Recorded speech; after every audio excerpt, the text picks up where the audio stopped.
Hello my dear teacher, students and friends. तो पिछले session commerce के मैंने आपके साथ बिजनेस इकोनॉमिक्स का माइक्रो इकोनॉमिक्स डिस्कस किया था। तो आज उसी वीडियो की कंटिन्यूशन में मैं आपके साथ मैक्रो इकोनॉमिक्स पढ़ने वाली हूँ। तो आप ये याद रखिए, मैं हमेशा बोलती हूँ कि जब भी हम कोई बुक से, रेफरेंस बुक हो, टेक्स्ट बुक हो, जहां से भी हम पढ़ रहे हैं, हमको ये याद रखना है कि हमको नेट के सिलेबस तक अपने आप को रिस्ट्रिक्ट रखना है। ठीक है। अब जैसे कि ये मैंने एचएससी की बुक ली हुई है, महाराष्ट्र स्टेट बोर्ड की, क्योंकि माइक्रो मैक्रो इकोनॉमिक्स, फिर आज मैं जो न्यू टॉपिक डिस्कस करूंगी वो भी यहीं से बेसिक हमारी गाइडेंस स्टार्ट होती है। ओके। तो हमेशा एक रहता है कि जितना आप सिंपल लैंग्वेज से पढ़ोगे उतना आपको क्लियरली समझ आएगा। इसलिए मैंने 12th की टेक्स्ट बुक ली है।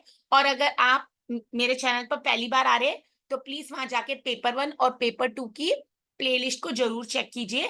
मैं पेपर 1 जो जनरल पेपर रहता है सबके लिए, वो आप सब जो भी आप कोई पेपर 2 के सब्जेक्ट से अपेयर कर रहे हैं सबको हेल्प होगी।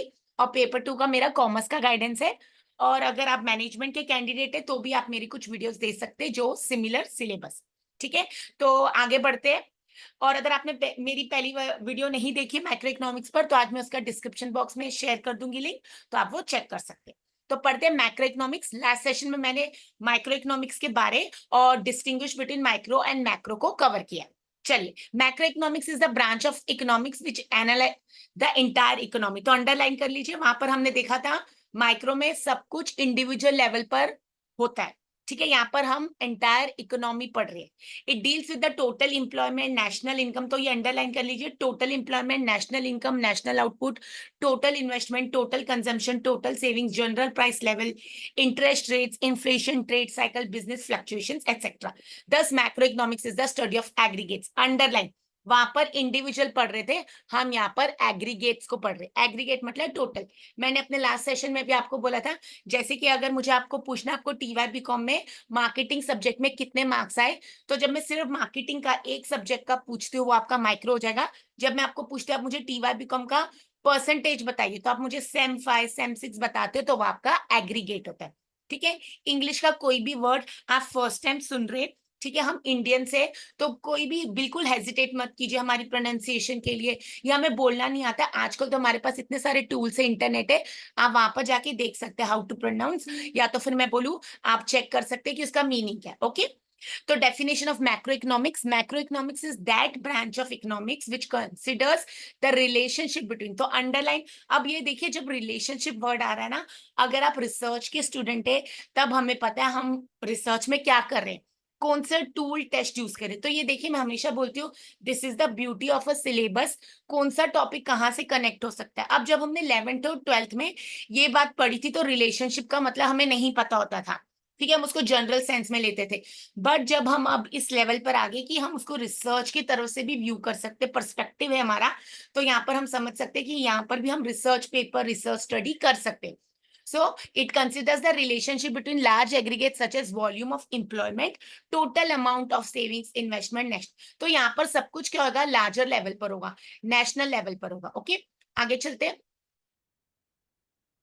अब बहुत सारी डेफिनेशन है, तो इकोनॉमी को पढ़ना है यहाँ पर।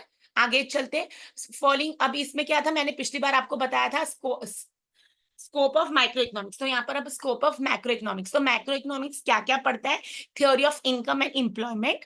तो underline theory of general price level and inflation. अभी इन्फ्लेशन का मीनिंग नहीं पता है तो होमवर्क कीजिए, नोट डाउन कीजिए, क्वेश्चंस आते हैं। और आपको क्या याद रखना है कि मैं हमेशा बोलती हूँ, जब भी आप मेरे सेशन के साथ जुड़ते, आप प्लीज पेन, बुक, डायरी और नोट्स लीजिए। तो अगर तक आप अब तक बुक नहीं लाए तो वीडियो को पॉज कीजिए, उठिए, बैग से अपनी बुक लेके आइए, और ये याद रखिए कि नोट्स को सिस्टमेटिक बनाइए। कैसे बनाने नोट्स आज आप लिखेंगे, हमने कविकृत मैम के यूट्यूब चैनल से कॉमर्स पेपर 2 में यूनिट नंबर 3 बिजनेस इकोनॉमिक्स में मैक्रो इकोनॉमिक्स स्टडी करें। अगर आपको सोर्स लिखने हैं, कहां से लिखने हैं, तो आप लिख सकते हैं एचएससी की text book, Maharashtra state board. ठीक है। फिर theory of income and employment है, theory of general price level and inflation, theory of economic growth and development, macro theory of distribution, theory of consumption function और theory of investment function. ठीक है। अब ये theory of consumption function किसके अंदर आ रहा है, ये theory of income and employment में, और इसका दूसरा कहां पर है, थियोरी ऑफ इन्वेस्टमेंट फंक्शन। और theory of consumption function and theory of investment function क्या बता रहा है, थियोरी ऑफ बिजनेस साइकिल्स। तो रिपीट करते हैं, स्कोप ऑफ माइक्रो इकोनॉमिक्स कितने, 1 2 3 4। तो सबसे पहले आई से इनकम एंड एम्प्लॉयमेंट, फिर जी से general price level and inflation, फिर ई से इकोनॉमिक ग्रोथ एंड डेवलपमेंट और थियोरी ऑफ डिस्ट्रीब्यूशन। ठीक है, तो ऐसे याद रखिए कि चार theory of income and employment is further bifurcated into theory of consumption function and theory of investment function. हम कंज्यूम करते हैं, हम इन्वेस्ट करते हैं। Then theory of consumption function and theory of investment function leads us to theory of business cycles. ठीक है, अब theory of income and employment को पढ़ लेते हैं। Macro economic analysis explains which factors determine the level of national income and employment and what causes fluctuations in the level of income. तो macro economic analysis क्या पढ़ता है? Level of national income क्या है, employment and what causes, and कौन सी वजह से उसमें फ्लक्चुएशन चेंजेस आते हैं किसमें, in the level of income, output and employment. To understand how the level of employment is determined, we have to study the consumption function. तो अगर हमको डिसाइड करना है लेवल ऑफ एम्प्लॉयमेंट कैसे डिसाइड होता है, तो उसके लिए हमको कंजम्पशन फंक्शन और इन्वेस्टमेंट फंक्शन पढ़ना है। Theory of business cycles is also part and parcel of the theory of income है। तो ये पूरा ऊपर जो चार्ट था ना theory of income and employment, वो एक्सप्लेन करते हैं। पॉज लीजिए, अंडरलाइन कीजिए, ठीक है। आगे चलते हैं। Theory of general price level and inflation, macro economics analysis shows how the general price level is determined. तो यहाँ पर इंडिविजुअल की बात नहीं कर रहे, यहाँ पर हम जनरल प्राइस लेवल की डिटरमाइन कर रहे हैं। तो ये क्या पढ़ रहा है? Macro economics is determine and further explain what causes fluctuations in it. The study of general price level is significant on account of the problems created by inflation and deflation. ठीक है, अब ये क्यों पढ़ते हैं? क्योंकि इन्फ्लेशन और deflation होता है। इन्फ्लेशन और डिफ्लेशन का मतलब क्या है वो आपको पता होना चाहिए। ठीक है, ऐसे नहीं इन्फ्लेशन को पढ़ लिया तो इन्फ्लेशन का ऑपोजिट डिफ्लेशन, आप कभी किसी को एक्सप्लेन कर सको वैसे पढ़ो। ठीक है, और हमारा, मैं बोलती हूँ बेस्ट पार्ट ऑफ टीचर्स क्या है कि कुछ बच्चे हमको, कुछ स्टूडेंट्स ऐसे मिलेंगे जो हमको इंप्रूव करके जाएंगे। ठीक है, हो सकता है हमने भी ऊपर ऊपर से डिफ्लेशन का मतलब पढ़ लिया जस्ट बिकॉज मैं कॉमर्स की स्टूडेंट और मुझे इकोनॉमिक्स इतना इन डेप्थ में नहीं है, बट अगर आप इकोनॉमिक्स के कैंडिडेट हो, आपका पूरा पीजी सब डिग्रीज इकोनॉमिक्स में, तो डेफिनेटली आपको डिफ्लेशन तो बहुत अच्छे से एक्सप्लेन करना आना चाहिए। Theory of growth and development, macroeconomics consists of the theory of economic growth and development. It explains the causes of underdevelopment and poverty. ठीक है, अभी underdevelopment poverty आप इसके ऊपर भी स्टडी कर सकते हैं। Okay, it also suggest strategies for accelerating growth and develop. तो कैसे ग्रोथ एंड डेवलप, अब गाड़ी का एक्सेलेटर होता है स्पीड बढ़ाने के लिए, तो यहाँ पर कंट्री की ग्रोथ एंड डेवलपमेंट को एक्सीलरेट करना है।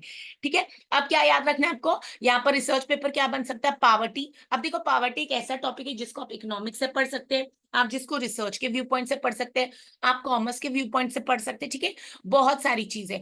और मैंने रिसर्चर्स को टिप्स देती हूँ कि जब भी आप कोई रिसर्च पेपर लिख रहे हो ना, आपको देखना होता है पहले आपको टारगेट ऑडियंस मिलेगी कि नहीं, आप डेटा कलेक्ट कर पाओगे नहीं। सपोज आप ना मुंबई के स्लम्स में डेटा कलेक्ट करने जा रहे हो, तो क्या वो लोग आपको हेल्प करेंगे और आप उनको कैसे अप्रोच करोगे? अभी देखो, बीइंग अ फीमेल हमारी कुछ लिमिटेशंस रिस्ट्रिक्शंस होगी। आप कितने भी ओपन माइंडेड हो, आपके घर वाले आपको बोले कि how will go to slums, वहां के लोग कैसे होंगे?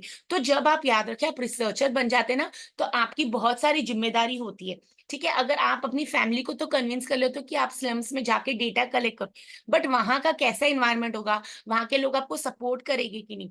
ओके, तो और मेरी रिसर्च की प्लेलिस्ट है, जैसे कि आज मैं आपको एक रिसर्च टिप दूंगी। अगर आप थोड़ा सा इन डेप्थ पढ़ते हैं तो रिसर्च को, तो वहां पर याद रखिए, जब भी हम, जो लोग पढ़े लिखे नहीं होते, जिनके पास फॉर्मल एजुकेशन नहीं है या जो रीडिंग राइटिंग नहीं कर पाते, आप उनके लिए शेड्यूल बना के लेके जाते हैं। ठीक है, अब आपको शेड्यूल को भी डिफरेंट प्रोनाउंसिएशन है, मैं शेड्यूल ही बोलती हूँ। और एक होता है क्वेश्चनर। क्वेश्चनर और शेड्यूल में क्या डिफरेंस है? जनरली जब आप अनएडुकेटेड, जिनके पास एजुकेशन नहीं है, उनके लिए प्रेफरेबली आपको शेड्यूल बनाना चाहिए। तो उससे क्या होता है, आप उनको क्वेश्चंस रीड करके बोलोगे, पूछोगे और आप मार्क करके जाओगे। तो आप कौन होते हो? डेटा कलेक्ट करने वाले, ओके, एन्यूमरेटर। और जो उनसे हम डेटा कलेक्ट कर रहे हैं वो हमारे रिस्पोंडेंट्स होते हैं। तो जब मुझे पता है मेरे रिस्पोंडेंट्स पढ़े लिखे नहीं है, तो वहां पर आपको शेड्यूल यूज करना चाहिए। और आप क्वेश्चनर कब यूज करते हो? जब लोग खुद अपने फॉर्म्स को फिल कर सकते। अब देखिए, आप आजकल ऑनलाइन गूगल फॉर्म्स फिल हो रहे हैं, तो हमको क्या, हम सबको भेज रहे वो, अगर वहां पर हम कोई रिस्ट्रिक्शन नहीं लगा रहे, तो अभी वो लोग पढ़े लिखे हैं कि नहीं, हाउ विल अंडरस्टैंड कि फॉर्म कौन भर रहा है? तो ये सारी चीजें आपको ध्यान रखनी है। और हमेशा मेरा डिस्क्लेमर रहता है रिसर्च के लिए कि अगर आप कुछ भी रिसर्च के लिए चेंज करो, अपनी रिसर्च में कुछ डिसाइड करो, मैंने बोला है मेरी वीडियोस देख के फॉलो करो, ऐसा नहीं। आपको अपने रिसर्च सुपरवाइजर, जहां पर आप यूनिवर्सिटी में एनरोल्ड है और रिसर्च सेंटर से ही डिस्कस करके कुछ भी लें। You should follow the guidelines, UGC की गाइडलाइंस, आप जो से यूनिवर्सिटी से वहां की गाइडलाइंस, और आपके रिसर्च सुपरवाइजर क्या बोलते हैं। ठीक है, क्योंकि बाकी चीजें सेम रह सकती है, सिमिलर, बट कुछ चीजों के लिए हमें परमिशन लेना हमेशा जरूरी है। Theory of growth and development हो गया। Macro theory of distribution, macro theory of distribution deals with relative shares of rent, wages, interest and profit in the total. तो रेंट पिछली बार हमने देखा था, फैक्टर्स ऑफ प्रोडक्शन बोलते हैं, रेंट, लैंड, वेजेस किसको मिलते हैं, इंटरेस्ट और प्रॉफिट, ये सब आपको याद होना चाहिए। All this topic should be on the tip of your tongue. ये बहुत कम आता है, मतलब इसमें से एक दो क्वेश्चन आएंगे, बट क्या होता है ना, बेसिक से हम स्टार्ट कर ले तो हमें उसकी नॉलेज मिल जाती है। और मैं हमेशा बोलती हूँ, अगर सेम कंटेंट और डिफिकल्ट लैंग्वेज से पढ़ के नहीं समझ आ रहा है तो छोटी बुक से पढ़ो। Features of macro economics, study of aggregate से हमने देख लिया, ये पूरी कंट्री को, इकोनॉमी को पढ़ता है, तो मैं इसको डिटेल में नहीं पढ़ रही हूँ। इनकम थियरी, अब इसको क्यों बोलते हैं, macro economic studies the concept of national income, its different elements, methods of measurement and social accounting. Macro economic deals with aggregate demand and aggregate supply, it explain the causes of fluctuations in the national income that lead to business cycles, that is inflation. तो income theory क्यों बोलते हैं, क्योंकि यहाँ पर हम methods of measurement and social accounting देखते हैं। मैक्रो इकोनॉमिक्स किससे डील करता है, एग्रीगेट डिमांड और एग्रीगेट सप्लाई। माइक्रो डील करता था इंडिविजुअल डिमांड और इंडिविजुअल सप्लाई। यहाँ पर causes of fluctuations in the national income, हम किसी की इंडिविजुअल इनकम की बात नहीं कर रहे हैं, यहाँ कंट्री की income, that leads to business. अब जो फ्लक्चुएशंस होते हैं उसकी वजह से ही बिजनेस साइकिल्स होती है। Now what are business cycles, inflation and deflation. General equilibrium analysis, macro economics deals with the behaviour of large aggregates and their functional relationship. तो लार्ज एग्रीगेट्स जो भी हमने पढ़े कंट्री के, और उनके relationship. General equilibrium deals with the behaviour of demand, supply and prices in the whole. ये हमारे नेट के ही क्वेश्चन है, डिमांड, सप्लाई और प्राइसेस, ठीक है। प्राइस डिटर्मिनेशन भी आता है। इंटरडिपेंडेंस मतलब किसके ऊपर डिपेंड है, एक दूसरे के ऊपर डिपेंड है। Macro analysis takes into account interdependence between aggregate economic variables such as income, output, employment, invest. तो देखिए, अब आप रिसर्च करते हो ना, इन सबको हम वेरिएबल्स बोलते हैं।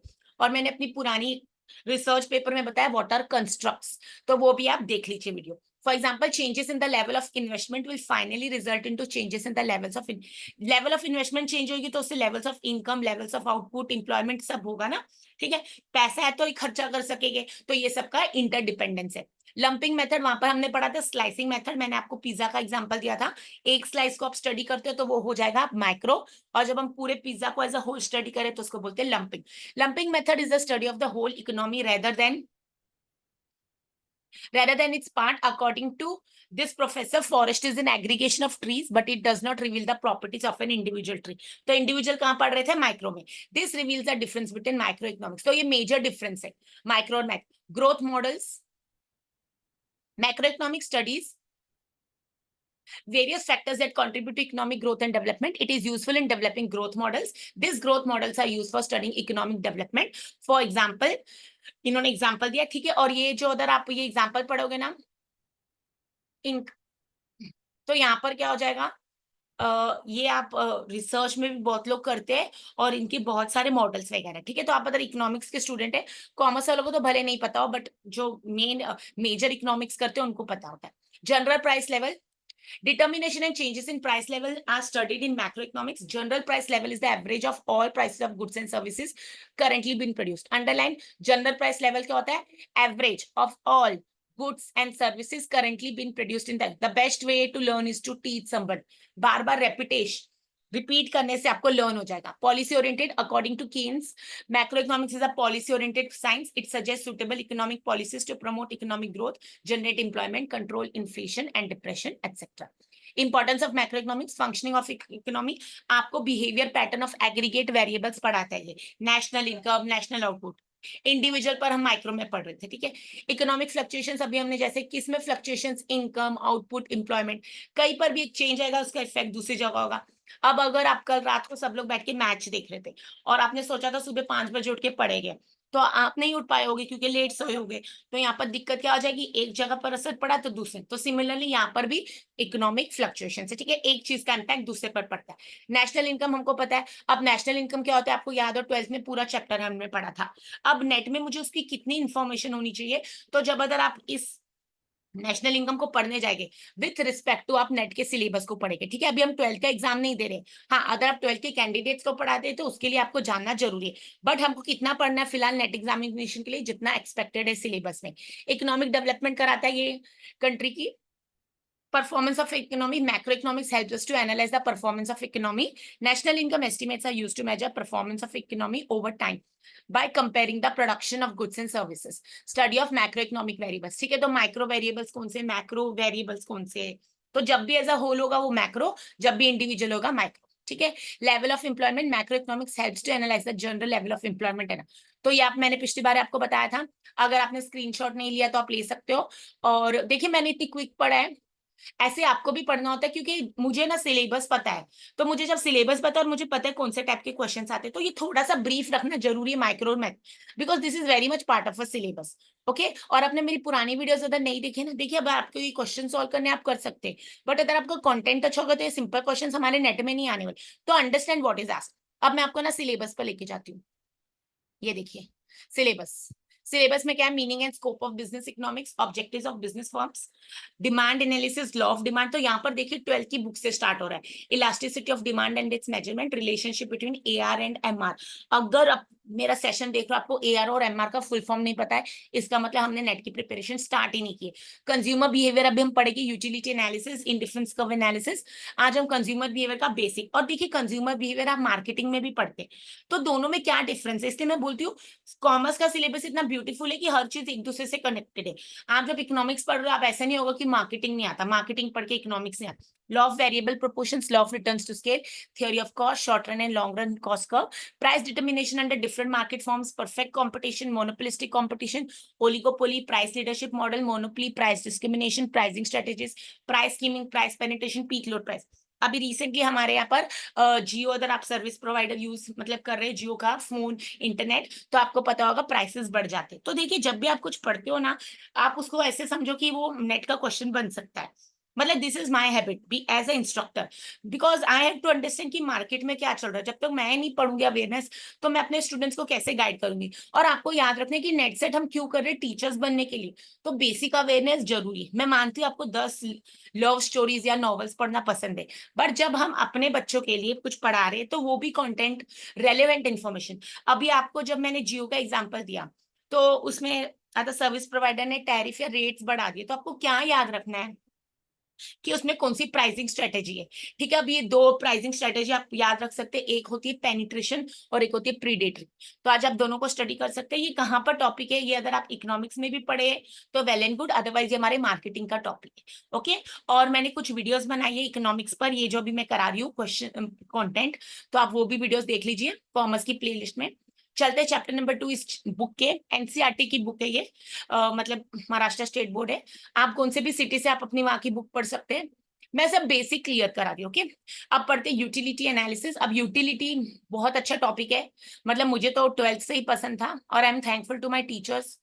मैं रितंबरा कॉलेज की स्टूडेंट हूँ, तो मेरे मैम है प्रतिभा दुबे मैडम। अगर आप भी रितंबरा कॉलेज के, तो अगर आप प्रतिभा दुबे मैडम को जानते हैं और आप मेरा सेशन अटेंड करें, तो उनको बोलना कवलप्रीत मैम ने आपको हेलो बोला है। मतलब I respect all my teachers and I am always grateful to all of them.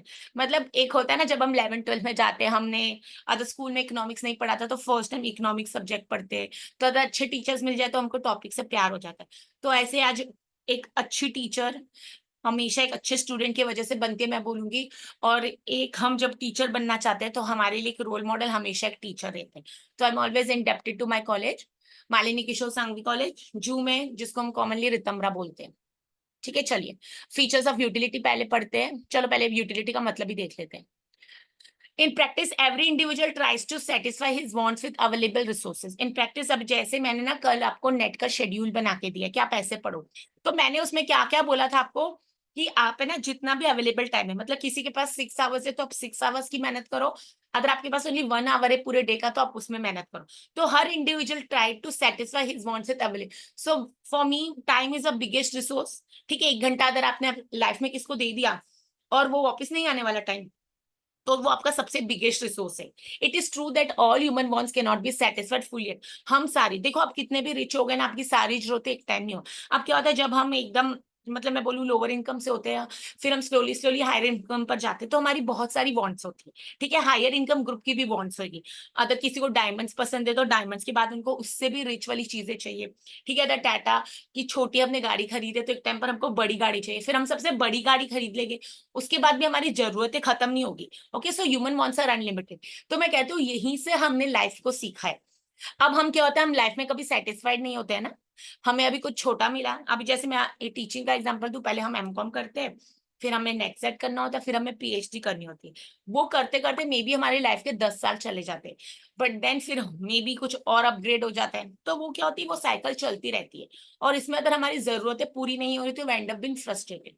Okay, so हम कभी भी लाइफ में सेटिस्फाइड नहीं हो सकते। इसलिए अगर आप, नया कॉन्सेप्ट चल रहा है कि मिनिमम में खुश रहना, तो अगर आप वो भी सीख जाएंगे ना, life will become much more beautiful. Be grateful, जितना है उतना भी बहुत मिला है। चलो आगे चलती हूँ, मुझे आदत है मोटिवेशन देने की बीच बीच में। Utility analysis explain a consumers behaviour in relation to maximisation of satisfaction, underline. तो यूटिलिटी एनालिसिस क्या पर आ रही है, consumer behaviour in relation to maximisation of set, मतलब हम कोशिश कर रहे हैं जो भी हम कर रहे हैं ना, हमारी मैक्सिम, हम अपनी सेटिस्फेक्शन को मैक्सिमाइज करें। ठीक है, वो आपको अगर पता है, अगर आपने आगे पढ़ा इकोनॉमिक्स। फीचर्स ऑफ यूटिलिटी, चलिए मेरे साथ बने रहिए। और अगर आप मेरी वीडियोस को एंड तक नहीं देख रहे हैं तो मैं तो बोलूंगी आपका नुकसान है, और पढ़िए तो साथ में बुक लेके आइए। Okay, I know it is a Sunday morning, मेरी भी संडे मॉर्निंग है, बट जब एग्जाम ऐसे पता है हमको डेट डिक्लेयर हो गई है, तो मेहनत तो करनी पड़ेगी ना, इनफैक्ट वीकेंड्स को ज्यादा पढ़ना है।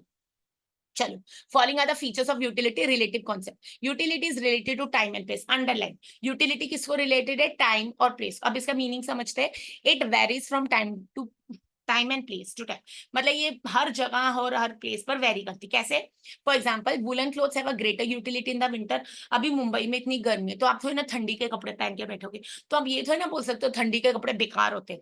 ठंडी के कपड़े बहुत इंपॉर्टेंट है सर्दियों में। Sand has greater utility at the construction site, at the seashore. अब अगर सैंड फ्रीली अवेलेबल है सी शोर में, उसकी उसकी यूटिलिटी नहीं है, बट वही सैंड जब हम कंस्ट्रक्शन साइट पर यूज करेंगे तो उसकी बहुत ज्यादा यूटिलिटी। अगर आपके पास वो नहीं होगा तो आपका काम रुक जाएगी, आपकी कंस्ट्रक्शन रुक जाएगी, बिजनेस बंद। तो रिलेटिव कॉन्सेप्ट क्या है, यूटिलिटी टाइम एंड प्लेस, तो it differs from time to time, place to place. आगे चलते हैं। सब्जेक्टिव कॉन्सेप्ट क्या होता है अभी वो भी देख लेते हैं।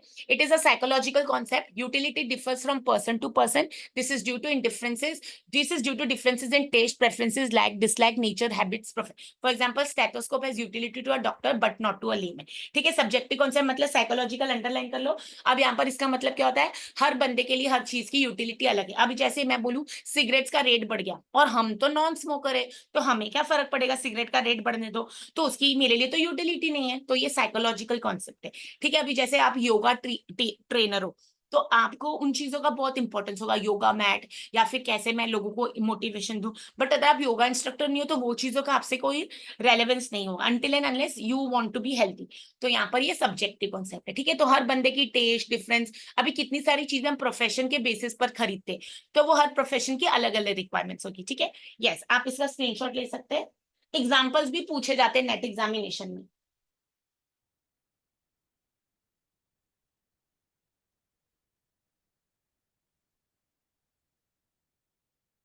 ओके, आगे चलते हैं। एथिकली न्यूट्रल कॉन्सेप्ट, ठीक है, ये बहुत बहुत इंपॉर्टेंट है, ये बहुत बार आता है question. The concept of utility has no ethical consideration, underline कर लीजिए। यूटिलिटी में एथिक्स को नहीं देखा जाता है। अब इसका मतलब क्या देखते हैं, it is a morally colourless concept, तो अंडरलाइन कर लीजिए। The commodity should satisfy any want of a person without consideration of what is good और बैड। मतलब यूटिलिटी एक ऐसा कॉन्सेप्ट है जो बोलती है जरूरी नहीं है वो सही और गलत हो, वो चीज बस मेरी फुलफिल करे रिक्वायरमेंट। ठीक है, आप एक मिनट इसको पढ़िए, मैं आपको बताती हूँ।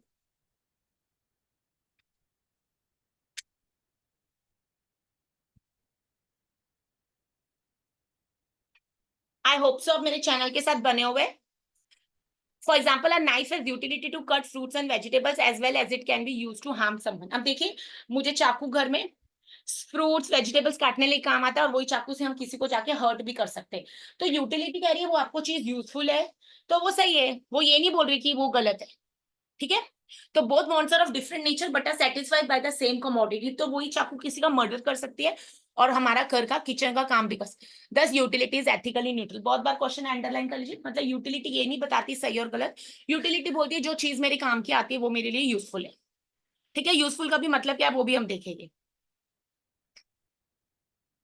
आगे चलते हैं। यूटिलिटी डिफरेंस फ्रॉम यूजफुलनेस देखिए आ गया। Utility is the capacity of a commodity to satisfy human wants. Utility क्या है, कोई भी चीज अगर आपकी नीड्स को सेटिस्फाई करते हो उसको यूटिलिटी बोलते हैं।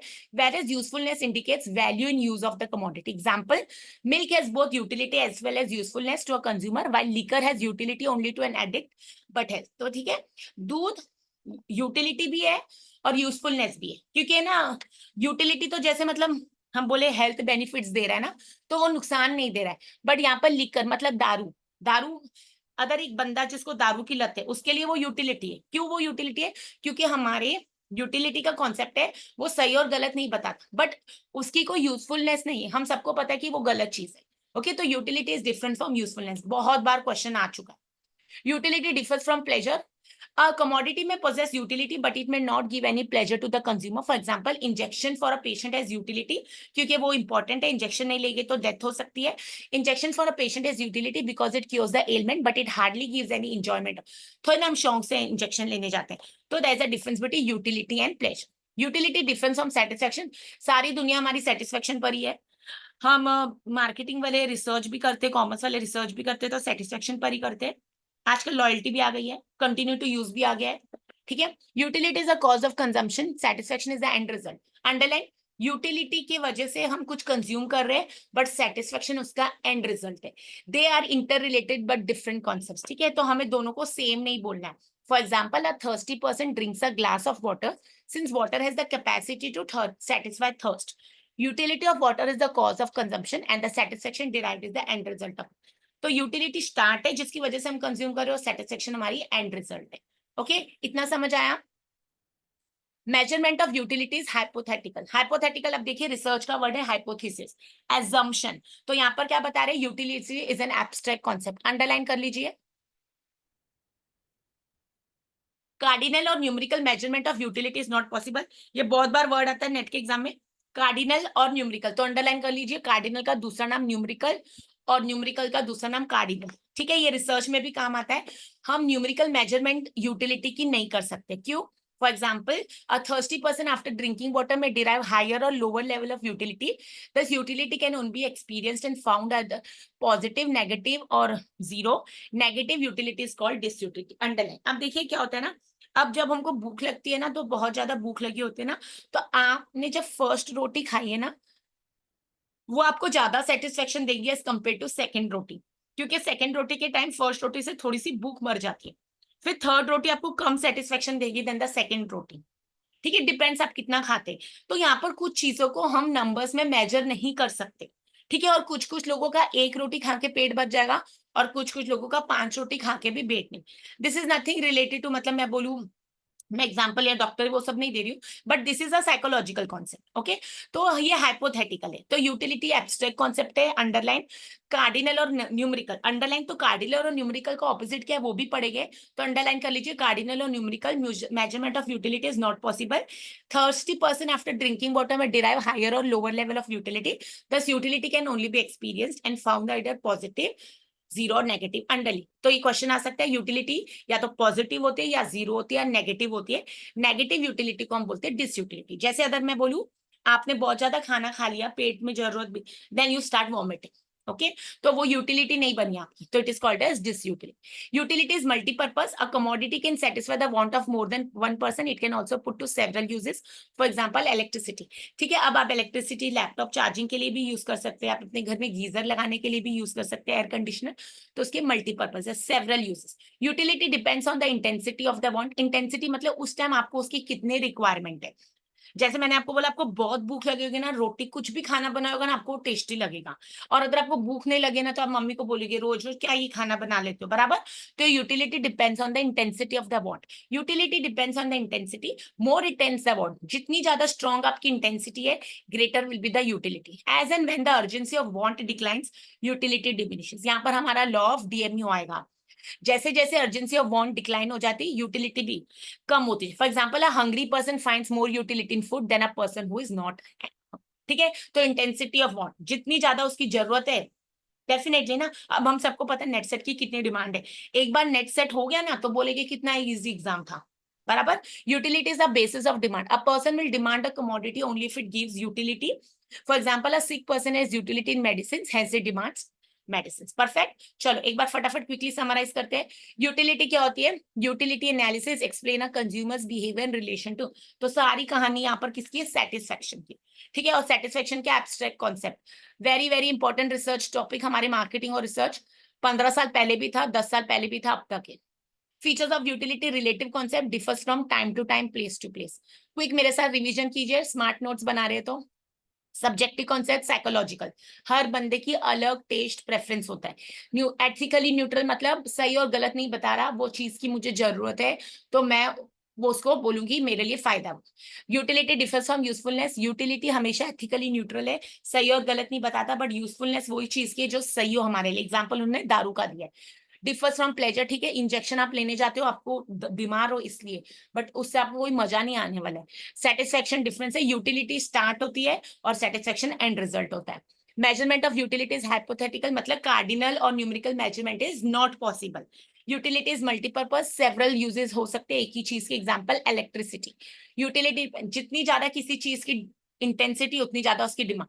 Utility is the basis of demand, basis of demand मतलब हम वही चीज की यूटिलिटी है जो हम डिमांड करें। बीमार है तो दवाइयों की ज्यादा जरूरत है। ओके, यहाँ तक आप मेरे साथ थे, वेरी गुड। अगर आपने मेरी वीडियोस अब तक नहीं देखी, मेरे चैनल को लाइक और शेयर सब्सक्राइब नहीं किया है तो प्लीज कर लीजिए, आपका JRF हो जाएगा। ठीक है, types of utility, following are some of the different types of utility.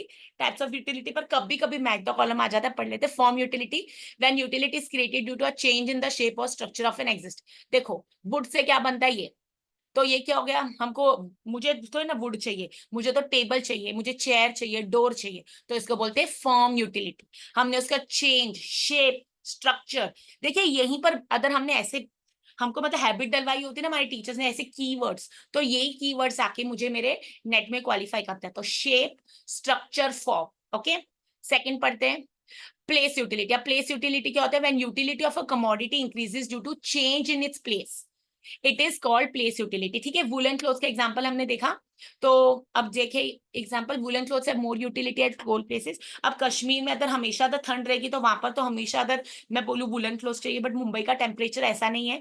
Transport creates place utility, transport क्या करती है, प्लेस यूटिलिटी करती है। ठीक है ना, अभी मुझे मैंगोज चाहिए, अब मैंगोज अगर मुझे दिसंबर में मिलेगी और सीजन मैंगो का अभी था पहले वाला 2 महीने पहले का, तो है ना फिर उसमें मजा आएगा, बराबर है ना। अब आप जब बारिश में जाते हो आपको भुट्टा खाने का मन होता है, मुंबई में भुट्टा मतलब कौन, ठीक है, दिल्ली में उसको छल्ली बोलते हैं। तो फिर ये क्या होता है, उस टाइम उस चीज की ज्यादा रिक्वायरमेंट है, मन करता है खाने का, तो place utility. Service utility arises and personal services are rendered by various professional. हम भी सर्विस सेक्टर में, teachers, service of doctor, teachers, lawyers. Knowledge utility क्या होती है, अब जैसे मुझे कंप्यूटर यूज करना नहीं आता, सिर्फ एक दो फंक्शन आते हैं, बट जैसे हम पूरा कंप्यूटर यूज कर सकते हैं, उसके बहुत सारे बेनिफिट समझेंगे, तो उसको बोलते हैं knowledge utility. When a consumer acquires knowledge about a particular product, it is called as knowledge utility. Spelling वहां पर होंगे, कोई बात नहीं, आगे चलते। देखिए वो बता रहे दादी और बच्चा बैठे, मेरे ख्याल से बच्चा है ना दादी को बता रहा है कि लैपटॉप सॉरी मोबाइल कैसे यूज करना है। तो याद रखिए जब हमको ABCD नहीं आता था तो पेरेंट्स ने पेशेंसली हमको ABCD सिखाया था और अब तक है, तो हम उनके साथ क्यों इम्पेशेंटली बिहेवियर करते हैं ना। तो अगर आप पेरेंट्स को तंग करते हैं तो सॉरी बोलिए उन्हें और अच्छे बच्चे बनिए। Possession utility, possession utility arises when the ownership of goods is transferred from one person to another, transfer of goods from the sellers to the buyer. Services को आप परचेज नहीं कर सकते, गुड्स को। आप एप्पल लेके आओगे, आप एप्पल के मालिक बन जाओगे, आप उसको खाओ या फेंको वो आपके ऊपर है। ठीक है, खाना वेस्ट नहीं करना चाहिए। Possession utility. Time utility, when the utility of a commodity increases with it changes time of utilisation, it is called as time utility. For example, a student has more utility for text books during examinations. ये तो हम सबको पता है, पढ़ाई के time books बाहर आ जाएगी, नहीं तो वो कबर्ड में रहेगी। Time utility is also observe when goods are stored and used at the time of scarcity. For example blood bank, yes, किसी की डेथ हो रही होती है उस टाइम वो खून की कितनी रिक्वायरमेंट है वो हमें ही पता है। ठीक है, तो फिर से क्विकली एक मिनट देखते हैं कुछ और टाइप्स की यूटिलिटी है, नहीं है तो चलते हैं हम फटाफट रिवीजन में। Form utility, shape, change, structure. फिर हमने क्या देखा, प्लेस यूटिलिटी, जगह। Service utility, service providers. Knowledge utility, किसी चीज की नॉलेज को इंक्रीज करते जाना over a period of time.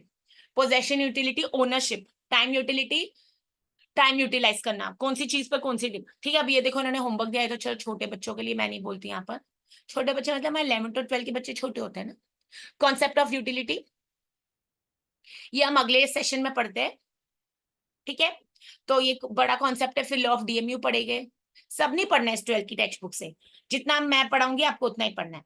ठीक है, अब हमारा क्या होमवर्क है आज का, आप पहले तो मेरी ये देखेंगे वीडियो जिसमें मैंने इकोनॉमिक्स का सिलेबस एक्सप्लेन किया है। इकोनॉमिक्स मेरा कहने का मतलब है unit 3 business economics commerce paper, और मैनेजमेंट वाले को मैनेजरल इकोनॉमिक्स होता है और उसके कौन से पोर्शन है यूनिट 1 में आप वो चेक कीजिए, ठीक है। और यहाँ पर हमने आज क्या पढ़ा था, वैसे ही कंज्यूमर बिहेवियर। ये जब हम स्कोप ऑफ बिजनेस इकोनॉमिक्स, तो माइक्रो मैक्रो हमारा बेसिक है। तो अगर आपके पास कोई भी टेक्स्ट बुक है, जैसे मैं हमेशा केवीएस मदान सर की बुक रेकमेंड करती हूँ, आपके पास कोई भी प्रीवियस ईयर क्वेश्चन पेपर्स है, और मेरी वीडियोस है जहां पर मैंने बताया है कि how to download previous year question papers NTA की वेबसाइट पर जाके, और अगर इस टाइम का आपके पास क्वेश्चन पेपर है तो आप देखिए अगर मैंने कुछ कॉन्सेप्ट पढ़ा है उसमें से क्या क्वेश्चंस आए हैं, ठीक है। तो जरूरी नहीं है हर बार हर क्वेश्चन रिपीट होगा, तो कॉन्सेप्ट समझ आ जाएंगे तो ऑटोमेटिकली क्वेश्चंस आ जाएंगे, okay. whenever you are reading from any reference book or you are reading any textbook or from any source, just remember that we have to restrict ourselves to the syllabus of net examination. I cannot go on reading so many books, I cannot go on reading हर चीज पढ़ते पढ़ते नहीं पढ़ना, okay। along with hard work you need smart work, and especially now the date of the examination has been declared. I mean, it is from 21st August to maybe till 4th September. And the exam will be conducted this time in CBT mode, computer-based testing. So just remember that we have a few days, okay? मैंने उसके ऊपर strategy आपको बताई है। कैसे मैंने 40 day strategy मैंने रखी है। अब क्या होता है ना, 21 से 4 सितंबर एग्जाम है, 21 अगस्त। तो अगर आपका कॉमर्स पेपर सपोज 29 अगस्त को आता है तो हमें वो दिन और भी मिल जाएंगे, बट मैंने वो दिन को काउंट नहीं किया with the assumption that your exam is on 21st August only. Okay, I don't know which subject will be scheduled on which day, but definitely we know the exam will be starting from 21st August. And ensure that you have no negative thoughts about NT or UGC. See, whatever has happened. As a student, I cannot do anything. So why to focus on all those things? Okay. So better what you can do is you can sit and study. There are so many things beyond the control. Okay, घर के issues भी हो सकते हैं, कभी बाहर के भी. So assume it as a bad accident and try to forget it. And you just focus on your study. I know it is very easy to say when I'm on this side and I'm not going to pay for the examination. But trust yourself, whatever is going to happen will be the best. I don't know whether as a you can join, मतलब ये exam आप ऐसा fresh registration है कि नहीं। मुझे बहुत सारे मैसेज आए थे कि madam I have not appeared on 18 June but will they be accepting fresh registration, तो I am don't know. And अभी तक तो उसके बारे में कुछ नहीं है, बिकॉज नहीं है, हमें पता है 18 जून का जिन्होंने मिस किया था उन्हीं के लिए। बट यस, अगर वो लिंक आएगा तो डेफिनेटली मैं आपके साथ शेयर करूंगी। और अगर आपको कोई भी डाउट है, मैंने अपना नंबर अपनी प्रीवियस वीडियोज में दिया हुआ है, आप मुझे कॉल कर सकते हैं, मैसेज कर सकते हो, यूट्यूब पर कमेंट करके भी आप मुझसे कांटेक्ट में आ सकते हैं, ओके। तो जब भी पढ़िए सिलेबस को साथ में लेके पढ़िए और ensure that you get me the results, okay. Sunday Monday forget it, whatever resources, how much time you have, okay, rather than focusing on something irrelevant मैं ऐसे नहीं बोल रही आप उससे कुछ सीखते नहीं हो, बट मैं आपको बोलूंगी this is time sensitive something, okay। You should understand that if you want to qualify the examination you have only 40 days with you, so please पढ़िए और क्वालिफाई होके थोड़ा सा सेक्रीफाइस करके आपके करियर की नींव बन जाएगी, ओके। आप कोई भी एग्जाम दे रहे हो, बैंकिंग का एग्जाम दे रहे हो, यूपीएससी दे रहे हो, you need to understand that you should have discipline, you should be discipline, okay। And as teachers we should be disciplined because this is how we are going to inculcate discipline among our students। बच्चे हमको देख के सीखते हैं, okay. तो अगर हम जैसे रहेंगे हमारे बच्चे भी वैसे सीखेंगे। और अगर आपको कोई भी मेरी बात का बुरा लगता है या आपको लगता है मैम ने ज्यादा ही बोल दिया है तो दिल पर मत लीजिए, और मतलब मैं कोई अथॉरिटी नहीं ऐसे, but I am just here to help you all. और पढ़ते रहिए, हैप्पी लर्निंग। मेरी पुरानी वीडियोस जरूर देख लीजिए एक बार, फिर मिलते हैं हम नेक्स्ट सेशन में। All the best, God bless you. 21 अगस्त के लिए क्वालिफाई होके आना है, दिसंबर के लिए मतलब जब भी अटेम्प्ट दे रहे हो क्वालिफाई होके आना है।